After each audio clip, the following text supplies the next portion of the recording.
Hi, mambo vipi? Nimeona post kwa Instagram, mdada amechomwa visu na ndugu yake mpaka umauti. And to be honest, it's so sad and scary kuona kwamba ndugu zetu wa damu ndo wanaotumaliza. And nikasema, let me talk about it a little bit. And the picture, as you see here, that's the post that I saw today on the internet, on Instagram actually.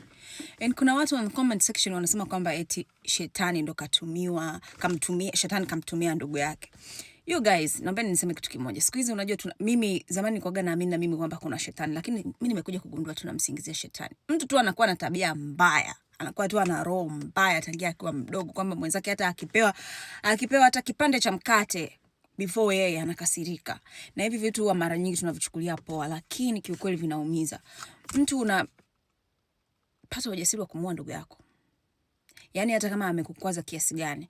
Mimi ningependa kusema kitu kimoja. Kwenye familia zetu hivi, ukiona ndugu yako anaonyesha wivu hata kwenye andazi ulilonunua kwa hela yako uliyotafuta, kaa mbali na hao watu.